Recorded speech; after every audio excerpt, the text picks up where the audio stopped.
Selanjutnya kita lanjutkan kitab induknya, yaitu Al-Futuhat Al-Makkiyah.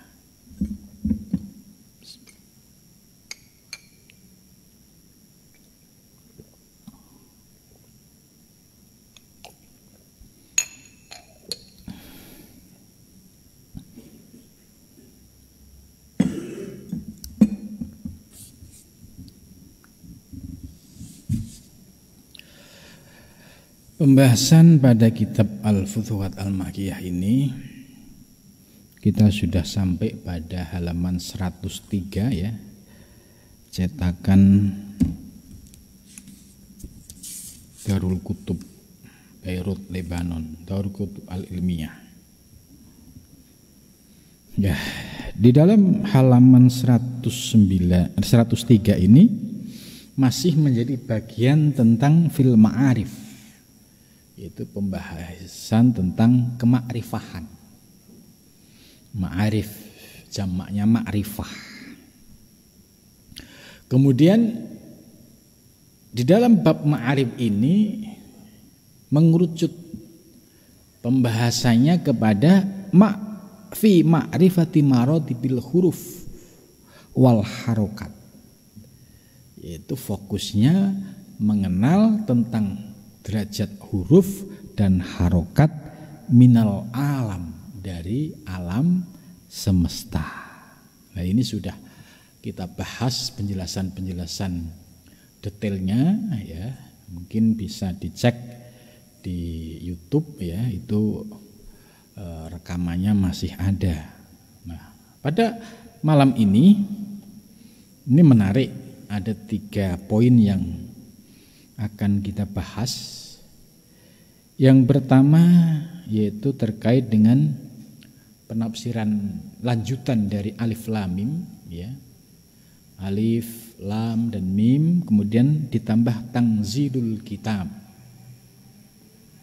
Kemudian yang kedua ada hadis yang populer di kalangan orang-orang yang belajar ilmu tasawuf. Man arafa nafsah arafa robbah. Nah, itu seperti apa penjelasan Syekh Muhyiddin Ibnu Arabi.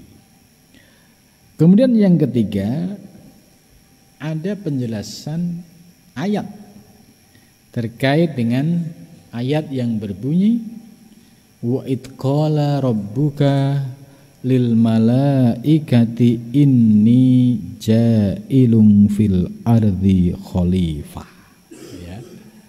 Jadi pembahasan 3 poin ini akan kita sampaikan pada malam ini.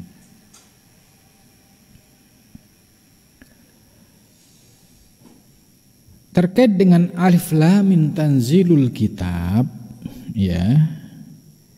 Ini surat As-Sajdah ayat 1 dan 2. Ya kul anzalahu bi ilmi fakho toba al-kaf min dalika bisifatil ilmi alladhi huwa alam al-mahfudhuh bin nuzul li'annahu yatanazzahu an tadruka dhatahu. Faqala lil kaf allati al-kalimah al-ilahiyah dzalikal kitab al-munazzal alaika huwa ilmi la ilmika la raiba fih inda ahlil haqaiq. Jadi maksudnya alif lam mim yaitu bagi orang-orang yang memiliki anugerah mukasafah ya, seperti Syekh Muhyiddin Ibnu Arabi, itu memiliki penafsiran tentang rahasia huruf alif, lam dan mim, dan itu sudah dijelaskan di awal ya. Maka di dalam penjelasan alif lam mim yang berikutnya ini dikaitkan dengan tanzilul kitab pada surat As-Sajdah. Alif lam mim dzalikal kitabu la raiba fihi. Ini sudah. Ini dijelaskan bahwa Allah menurunkan Al-Qur'an, ya. Allah menurunkan Al-Qur'an biilmihi, dengan ilmunya. Lah, proses turunnya Al-Qur'an ya, ini kan bisa dilihat kronologisnya sampai di hadapan kita ya, berupa kitab Al-Qur'an ya, yang 30 juz. Ini kan kita sudah nerima jadi. Nah, proses mulai dari percetakannya, kemudian di situ ada ahli pakar-pakar dalam Al-Qur'an untuk mengoreksi huruf-huruf yang ada di dalamnya, ya. Dan itu pun terus berproses. Ya, dulunya Al-Qur'an ini, kalau kita lihat manuskrip asli di Mekah, itu tidak ada harokat-harokatnya. Bahkan titik-titik seperti huruf ta, sa, ba itu hampir ya agak sulit membedakannya. Bahkan belum ada perbedaan secara rinci. Itu Quran di awal pada masa Nabi. Nah, kemudian para ulama, para sahabat, para tabi'in beristihad. Karena Al-Qur'an ini akan menjadi hudan linnas, petunjuk bagi manusia. Menjadi sumber primer bagi seluruh umat manusia. Ya, karena Al-Qur'an hudan linnas, petunjuk bagi umat manusia. Semua manusia yang dalam kegelapan ingin mengenal Tuhan, ya carilah, bacalah Al-Qur'an. Di situ semua akan terjawab. Gitu. Jadi proses ini, ya, ini menjadi bagian dari istihadi. Ada bagian tauqifi, ya, berkaitan dengan penyusunan surat, ayat, ya. Ada yang bagian istihadi seperti harokat, ya. Kemudian juga terkait dengan teknis percetakan dan sebagainya. Kemudian kita masuk bagaimana Nabi Muhammad SAW ketika mendapatkan wahyu yang pertama. Mendapatkan wahyu Al-Qur'an. Karena Al-Qur'an ini kalamullah. Faktanya Rasulullah sebelum mendapatkan wahyu yang pertama, ya, ini yang terkadang orang jarang mengurai. Jadi Nabi Muhammad sebelum mendapatkan Al-Qur'an, wahyu Al-Qur'an turun pada usia 40 di Gua Hira. Ini jarang orang yang mempelajari latar belakangnya. Nah, padahal latar belakangnya ini menarik.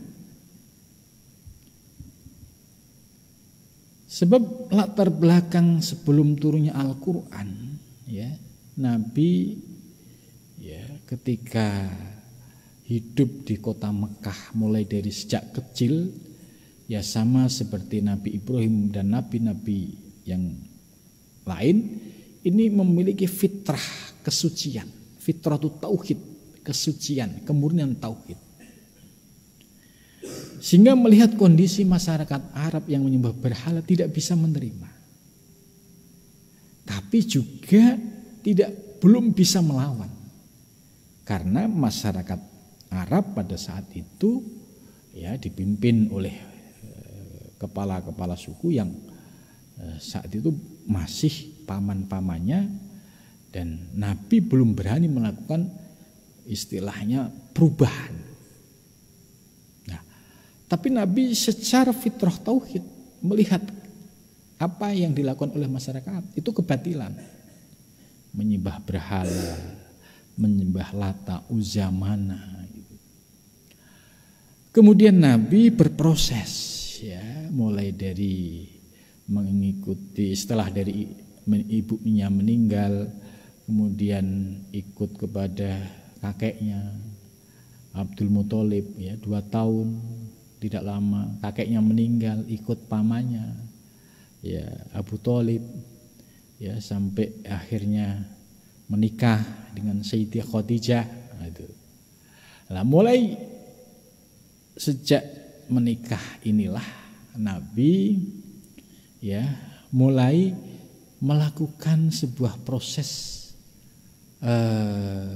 pengembaraan spiritual. Kalau mau saat mengikuti Abu Thalib, ya, itu beliau menunjukkan sosok pribadi yang mandiri, ya.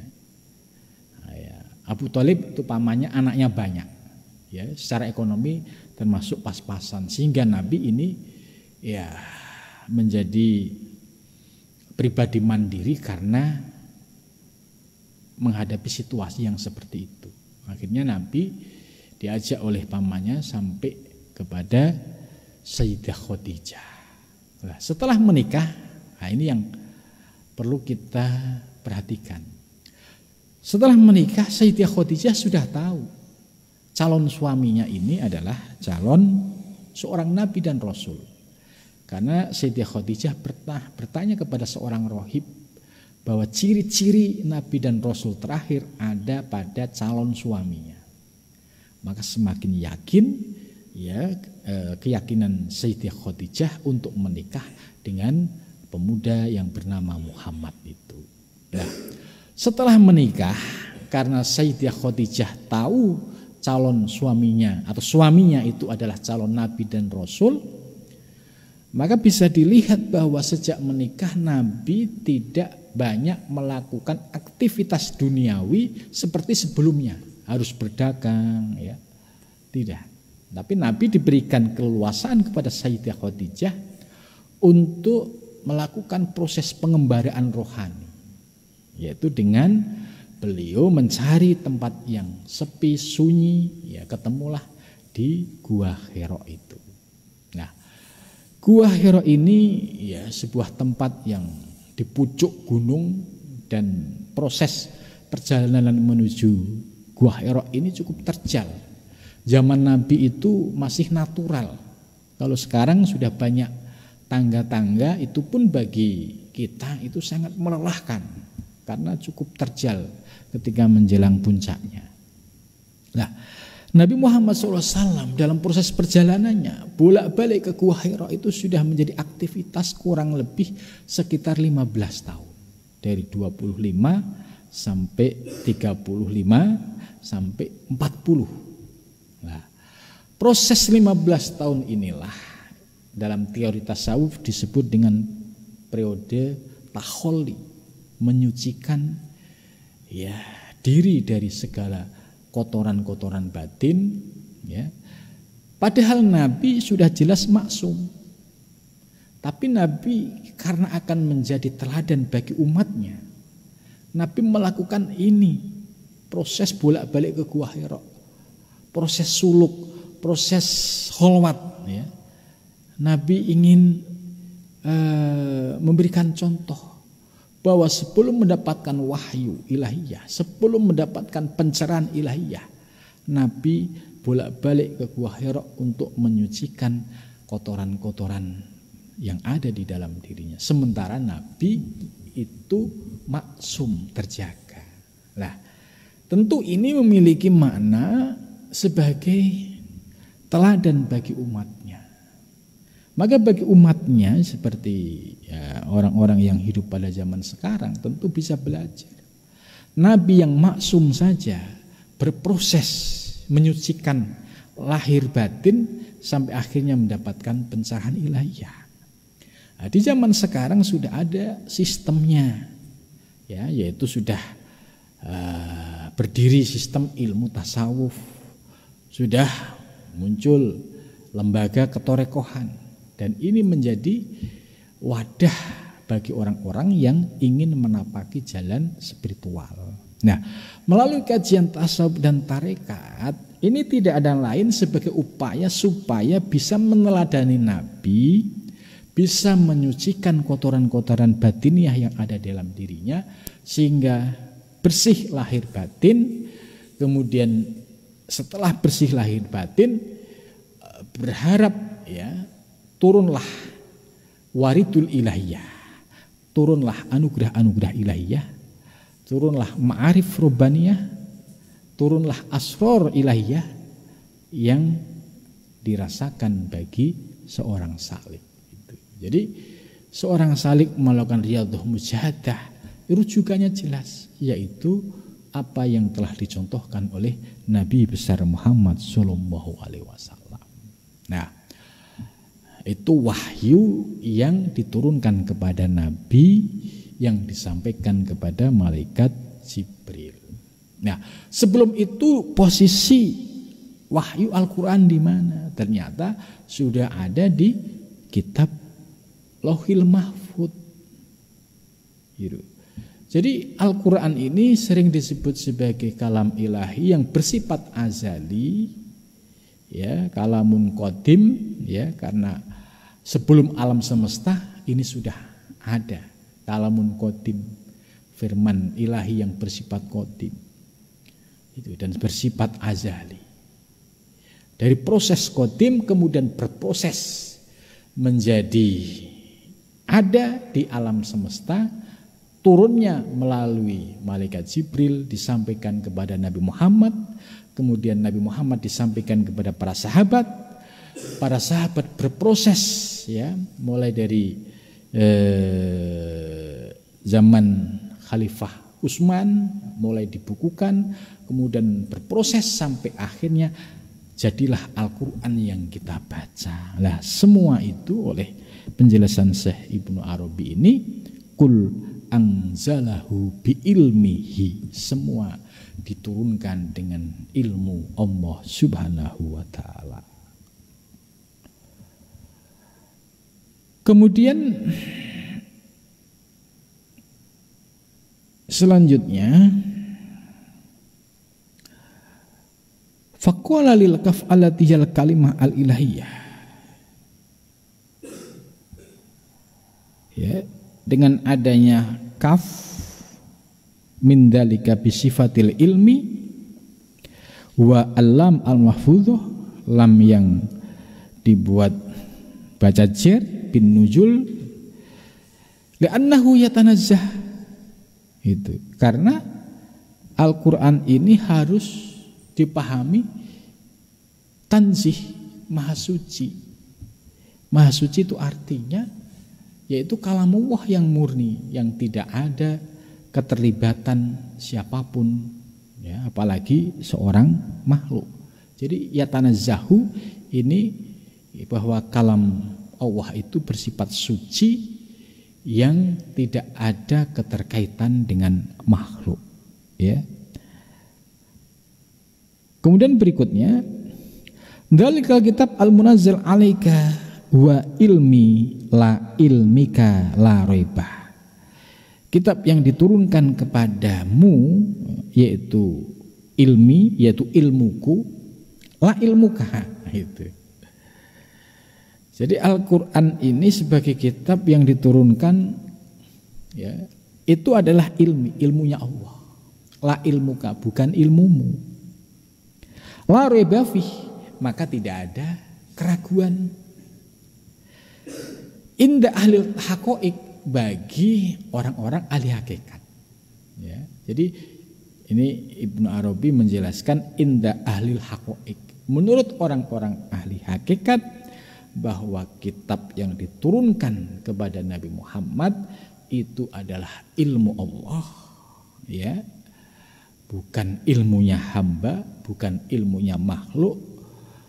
La raiba fih, yang tidak ada keraguan sedikit pun. Itu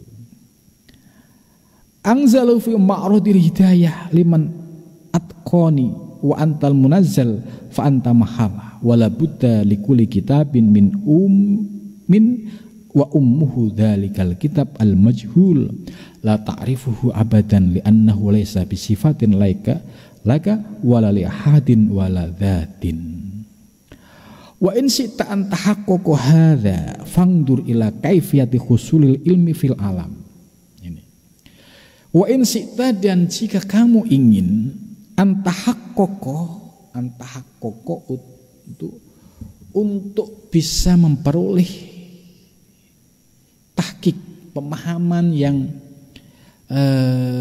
nyata, an tahaqqaqa, ya, in syi'ta an tahaqqaqa hadza ini, fangdur maka lihatlah ila kaifiyati husulul ilmi, bagaimana cara memperoleh ilmu, ya, fil alam, di alam semesta ini.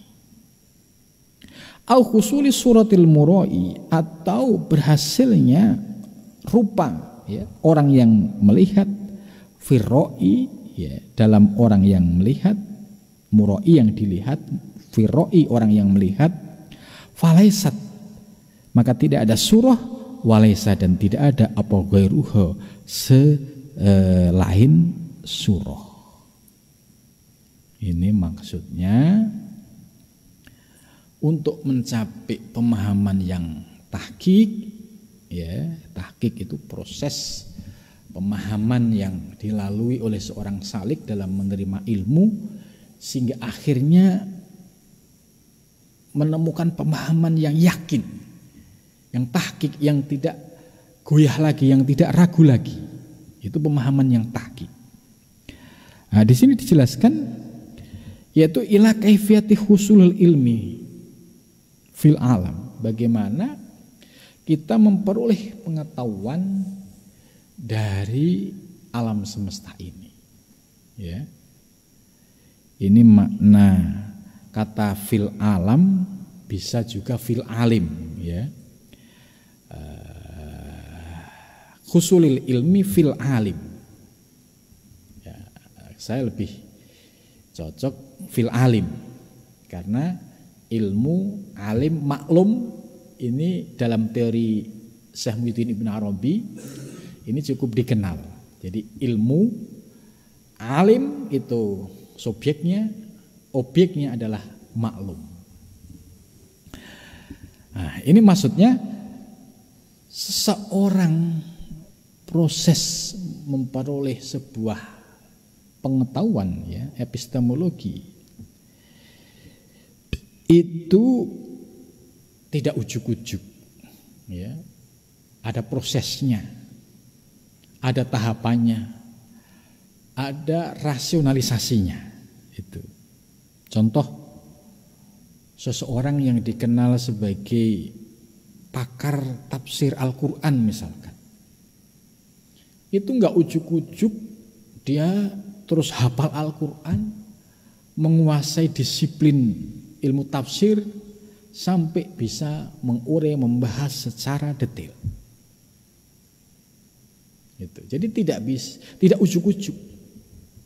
Ada proses. Oh, prosesnya orang yang dikenal beliau adalah orang yang alim, ya, hafid Al-Quran dan juga menguasai ilmu nahwu shorof, menguasai perangkat ilmu-ilmu yang lain seperti, ya, ilmu balaghah, ilmu usul fiqh, ya, dan perangkat ilmu yang lainnya, sehingga bisa mengurai makna-makna dan pesan penting di dalam Al-Quran.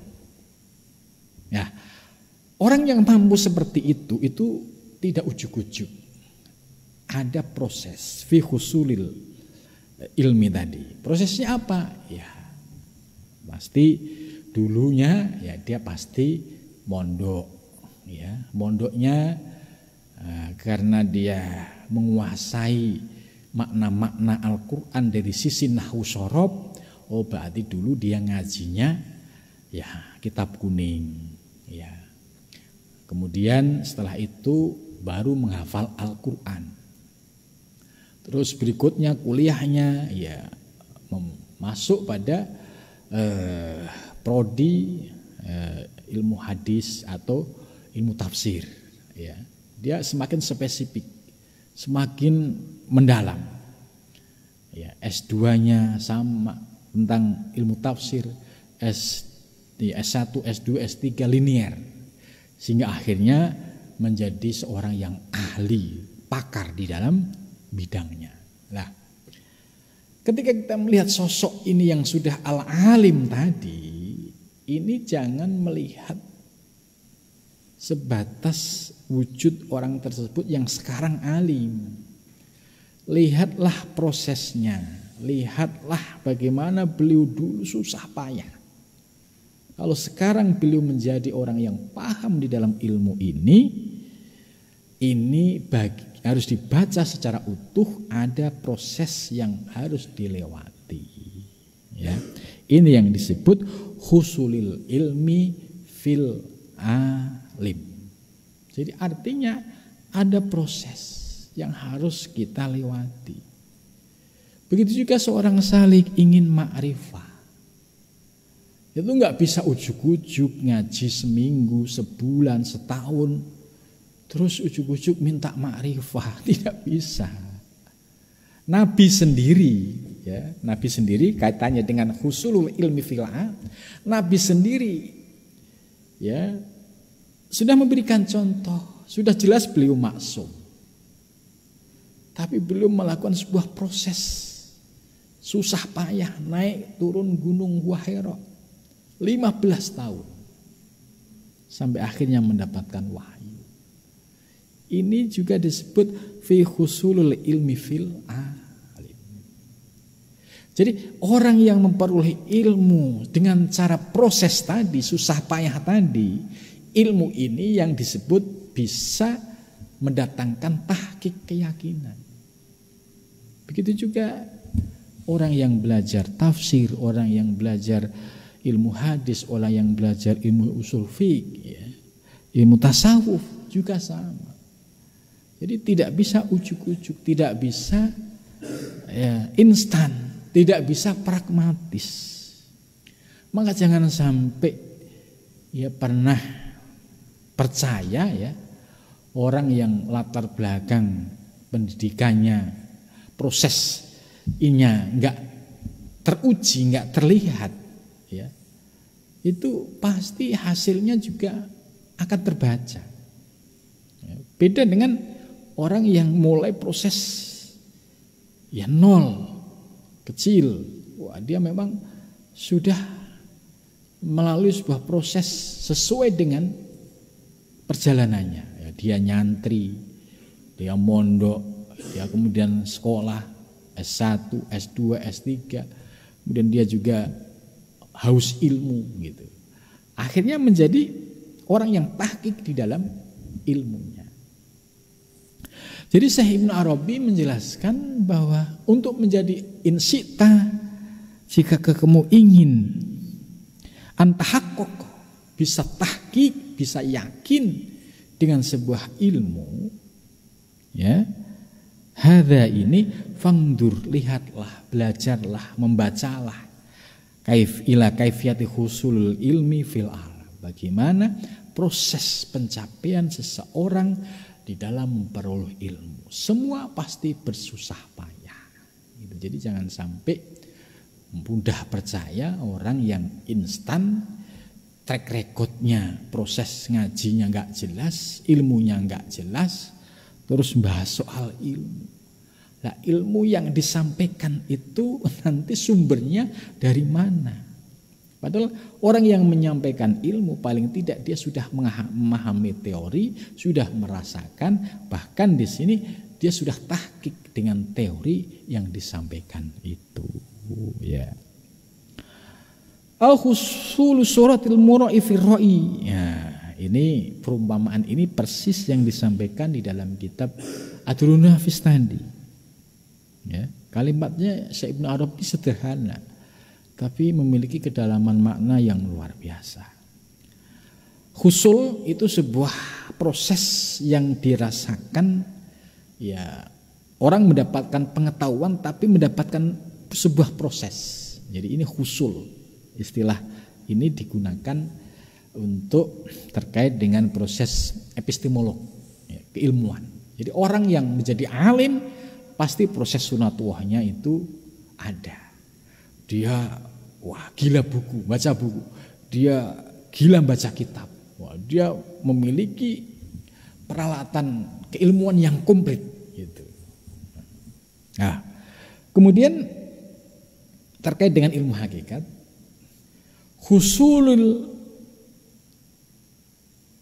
murai, suratul murai, ya, rupa orang yang bercermin, ya, orang yang bercermin di dalam cermin, ya, untuk mencapai pemahaman melihat orang yang bercermin yang di dalam cermin, mana yang asli, mana yang tidak, sampai pada tahapan tahqiq, itu juga perlu proses. Tidak bisa paham teori ujuk-ujuk, oh ya saya paham, tidak.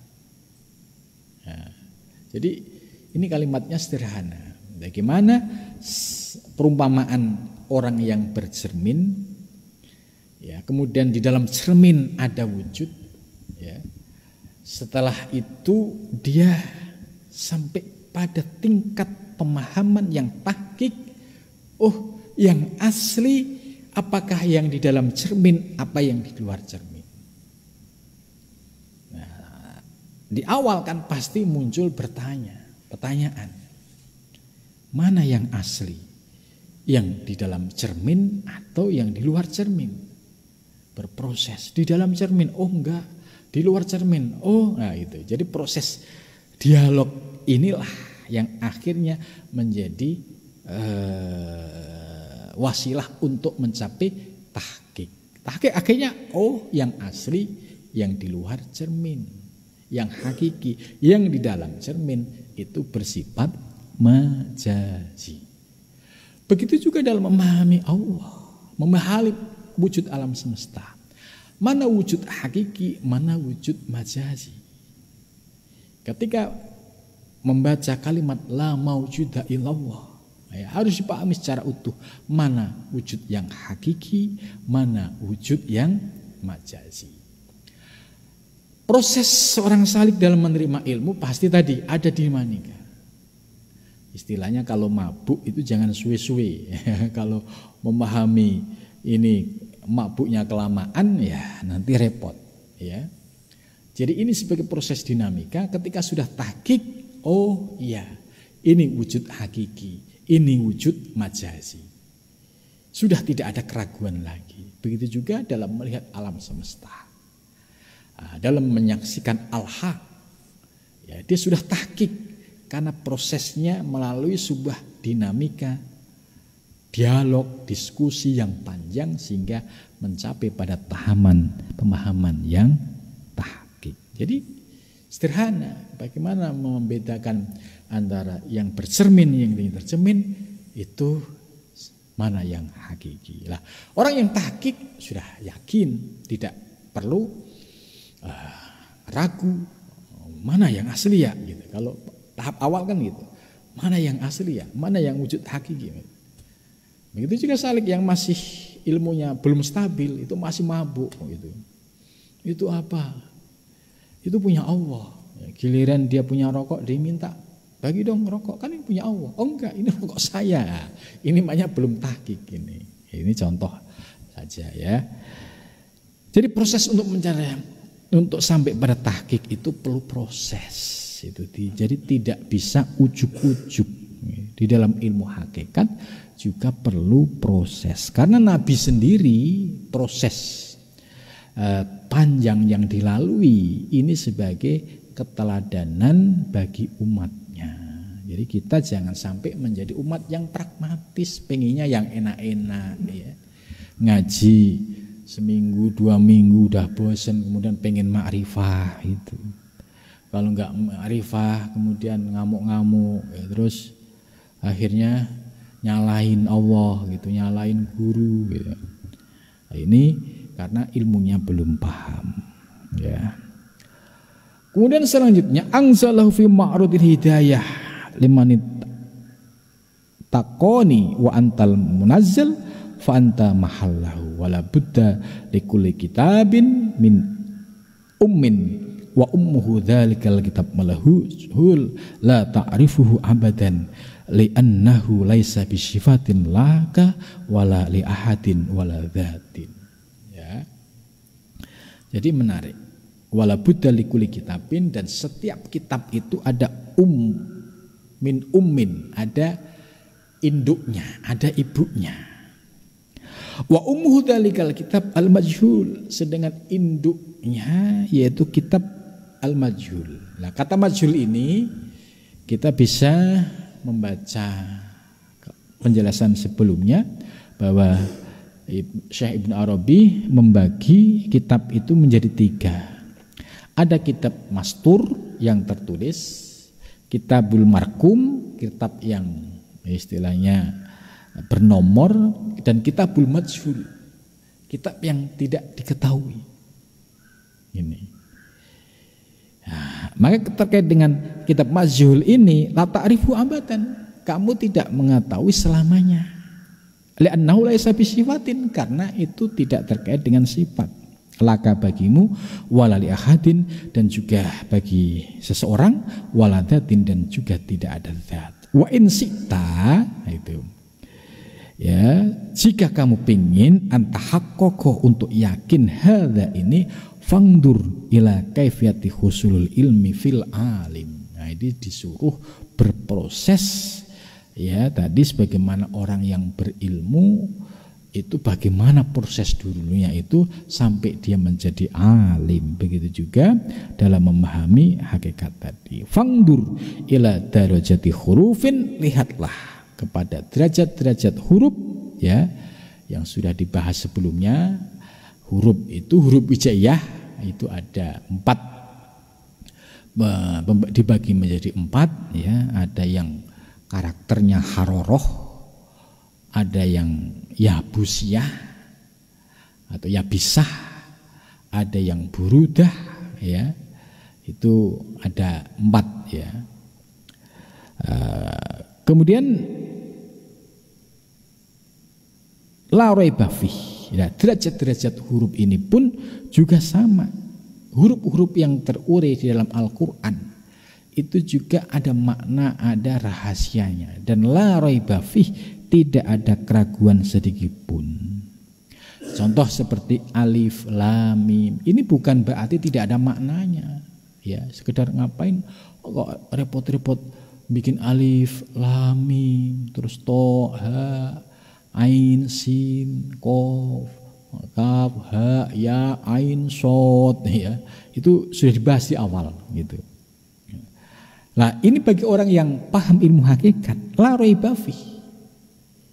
Ya, karena sudah ada penjelasan derajat huruf-huruf tadi, dan tentu Allah punya maksud dengan menulis huruf-huruf, ya, seperti dalam simbol alif lam mim, alif lam ro, gitu kan, kaf ha ya ain shod, ya, ini la raiba fih, dan ini hudan lil muttaqin, ya, bisa menjadi petunjuk bagi orang-orang yang bertakwa.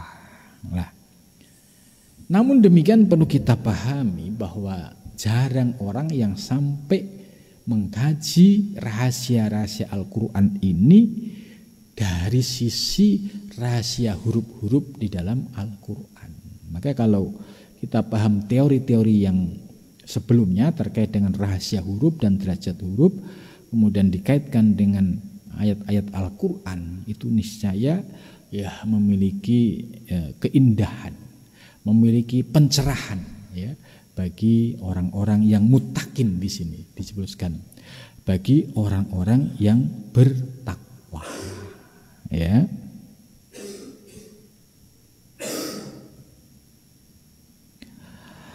Kemudian selanjutnya, ya, ini membahas tentang man arafa nafsah arafa rabbah, ya. Ternyata Syekh Muhyiddin mengutip, ya, itu kalimat yang berbunyi wadzalika lita'akhuril alif anil lam. Jadi ada rahasia mengakhirkan alif dari lam an ismin ismihi al akhor dari namanya yang lain, wahiyya al ma'rifah, yaitu yang ma'rifah allati tahsulu lil abdi, yang diperoleh oleh seorang hamba min nafsihi fi qaulihi ta'ala, fi qaulihi alaihi salatu wassalam, man arafa nafsah faqad arafa rabbah. Tapi di sini nggak pakai fakot ya. Man arafa, barang siapa mengenal, nafsahu, dirinya, arafa, maka dia mengenal rabbahu, Tuhannya. Nah, di sini ada rahasia tentang kemakrifahan ya, yang diperoleh seorang hamba min nafsihi. Jadi man arafa nafsah ini penting. Dan di dalam Al-Quran juga sudah dijelaskan, wa fi anfusikum afala tubsirun, dan apakah di dalam dirimu kamu tidak pernah berpikir ada apa di dalam dirimu itu. Hanya orang-orang yang belajar tasawuf ini yang bisa mengurai man arafa nafsah arafa rabbah, bisa mengurai ayat wa fi anfusikum afala tubsirun. Karena kalau bisa mengurai ini, wahiyya al-ma'rifah allati tahsulu lil abdi, orang yang sudah ma'rifah, mengenal diri, mengenal Tuhannya, nah ini sudah dijelaskan di dalam hadis ini. Maka objek diri kita ini menjadi penting untuk dikaji ya, siapa hakikat diri kita ini, supaya kita bisa mengenal diri kita dan bisa mengenal Tuhan kita, mengenal Allah itu. Objek diri kita ini seringkali disebut sebagai alam asgor, alam kecil atau mikrokosmos. Sedangkan alam semesta disebut alam kabir, alam besar. Ya, atau disebut makrokosmos. Ada alam semesta disebut makrokosmos, diri kita alam kecil disebut sebagai mikrokosmos. Maka ketika seorang salik ingin mengenal Allah, ya, bisa menggunakan dua pendekatan. Yang awalnya makrokosmos, melihat kejadian alam semesta. Setelah terbuka hakikatnya, akhirnya ketemu Allah sebagai penciptanya. Setelah itu melihat ke dalam diri kita, wujud kita ini siapa.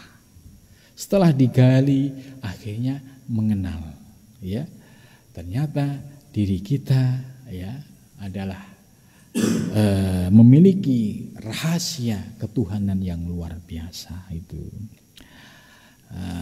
Untuk menjelaskan man arafa nafsah arafa rabbah dan ayat berikutnya wa id qala rabbuka lil malaikah akan kita jelaskan pada minggu yang akan datang, karena waktunya sudah hampir habis, sudah 9.26. Mudah-mudahan pada minggu yang akan datang kita fokus mengurai dua hadis man arafa nafsah arafa rabbah dan ayat Al-Quran wa id qala rabbuka lil malaikati inni ja'ilun fil ardi khalifah. Mudah-mudahan pengajian malam ini membawa manfaat, ya, bisa memberikan pencerahan kita dalam memahami ilmu hakikat. Sampai di sini. Assalamualaikum warahmatullahi wabarakatuh.